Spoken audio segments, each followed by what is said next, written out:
So now that you've created your paper prototype, we're going to be running a usability evaluation of that prototype.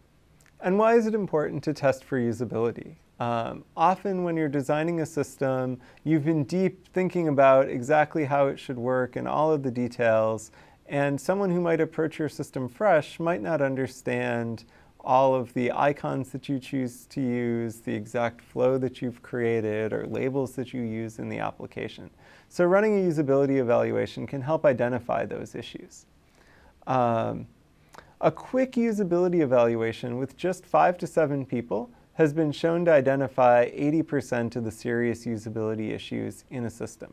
And so that's what we'll be asking you to do today, is to find about 5 people that you know, have them sit down and actually use your paper prototype. And it's really easy to test with a paper prototype. Any change that you need to make, you can just scribble on a new piece of paper. You don't have to worry about rewriting a ton of code or identifying these usability evaluations way, way, way later down the path where it would be really hard and costly to make those changes. So this is what a usability evaluation looks like. One person will act as the computer. And for you, if you'll be running this by yourself, you can be both the computer and the moderator. But in a normal usability study, one person's job will just be to put down the individual screens. And so the moderator would ask the user to perform a certain task. For example, find music to play on your train ride. And then the user would touch on the various pieces of paper to navigate through the interface, and the person acting as the computer would put down the next screen that corresponds to wherever the person pressed while they were trying to complete that task. There's a note taker who takes notes wherever the user gets stuck while they're trying to do something, or is vocalizing that they don't really understand what they're seeing or are confused about where to click next. Those are things you want to take notes of. It's really important when you're doing this not to lead the user on, not to go, no, no, no, or yes, yes, or yes, that's great. Really let the user use the system as if they were by themselves. Just replace each screen with whatever they click on. Let them get lost if they're getting lost, because you'll learn so much from seeing them do that.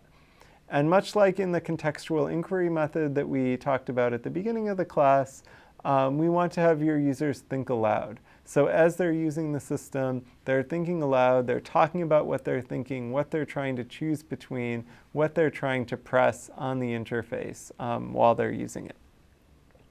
So to conduct a usability evaluation, you should start with a list of 3 to 4 tasks that you want your users to accomplish. Probably you should pick some of the tasks that are critical to using the application.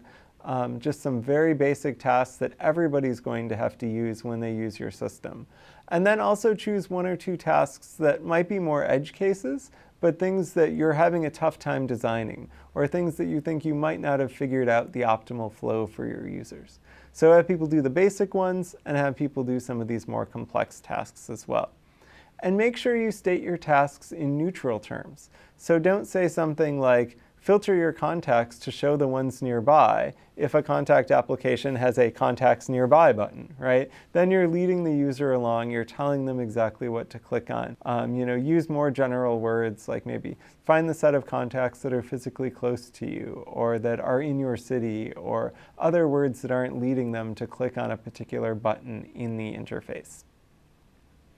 So now we'd like you to run a usability evaluation, to go through those tasks with your users, take notes of places where they stumble, take notes of places where they don't understand exactly where to go next, and then you can work on a design iteration of your application using those notes and improve your design before you ever get to writing code.